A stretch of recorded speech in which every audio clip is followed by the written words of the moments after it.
नमस्कार, भारत लाइव देख रहे हैं आप। पशुपति पारस लगातार चर्चा का विषय बने हैं, इसलिए कि चिराग की एनडीए में वापसी हुई है तो उनकी चर्चा भी ज्यादा होने लगी है। यानी चिराग के साथ साथ पशुपति पारस का नाम हर जगह जोड़ा जाना तय माना जाता है, इसलिए कि दोनों नेताओं के बीच और पार्टी में जो तोड़फोड़ हुई उसको लेकर काफी चर्चा हुई थी। ऐसे में भाजपा ने पशुपति पारस को लेकर कड़ा फैसला लिया है, तो पशुपति पारस भी दिल्ली में कड़ा फैसला लेने जा रहे हैं। जानने की कोशिश करते हैं डॉक्टर साहब के पास। दिल्ली से रिपोर्ट आई है, क्या लग रहा है दिल्ली में पशुपति पारस कोई बड़ा कार्यक्रम करने वाले हैं? देखिए, निश्चित तौर पर कल जो फैसला आएगा उसके बाद बहुत कुछ बदलेगा।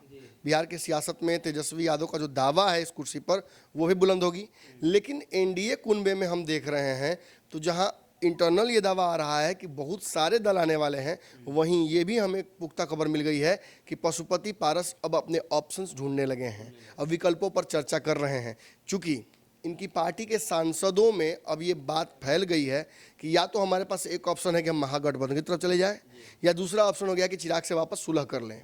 आपने देखा कि कहीं ना कहीं सूरजभान सिंह ने ये बात बोलकर कि सबसे बड़े नेता दलितों के चिराग पासवान है, ये अपनी घर वापसी का जो रास्ता है वो सुदृढ़ कर लिया है। चंदन सिंह का बयान आपने सुना, आपने देखा किस तरीके से मैंने दावा किया था कि इन दोनों की मुलाकात वहाँ हुई है और निश्चित तौर पर हुई है। दोनों गुट जो पुराने हैं, और सूरजभान का पुराना बयान भी था कि बहुत जल्दी चिराग वापस आएंगे, हम लोग इसे तैयार हैं उसके लिए। लेकिन ये सारा जोड़ घटाव अपनी जगह पर है, और बिहार में जो सबसे बड़ा सवाल खड़ा होता है कि क्या एनडीए के कुनबे में लोगों की संख्या बढ़ेगी, उसमें जो गठबंधन दलों की है संख्या क्या बढ़ेगी? चिराग पासवान के आने से एक दल तो बढ़ जाता है, लेकिन बाकी जो दलों को न्योता दिया गया है उन दलों के आने का इंतजार भी हो रहा है, और साथ साथ ये भी हो रहा है कि अब पशुपति पारस का क्या किया जाए।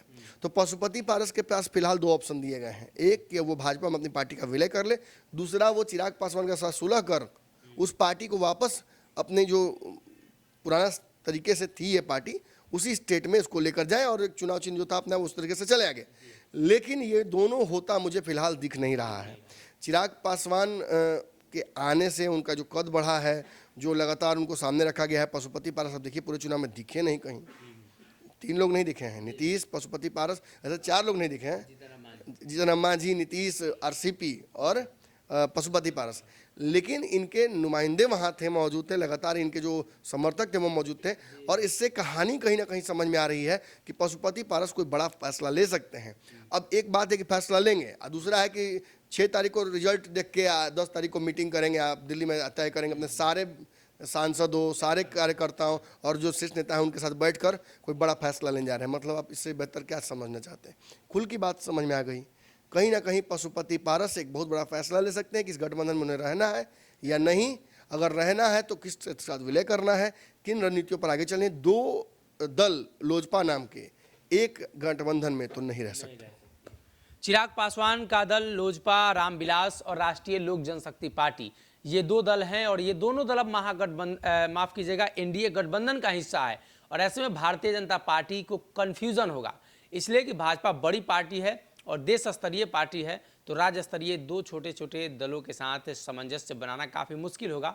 और भाजपा चाहती है कि दोनों को एक करके कहीं ना कहीं उस वोट बैंक में बिखराव ना हो, उसको लेकर प्रयत्न करे। और ऐसे में पशुपति पारस क्या फैसला लेते हैं, ये भी एक बड़ा सवाल होगा। अगर ये वीडियो पसंद आई और वह बिहार के राजनीति और बिहारियत से सरोकार रखेनी तो सब्सक्राइब बटन दबा के चैनल के सब्सक्राइब कर ली। ओजे एगो घंटी बा, ओकरा बटन दबा देला से कुल सटीक और मारक खबर रुआ मुफ्त में मिल जाई।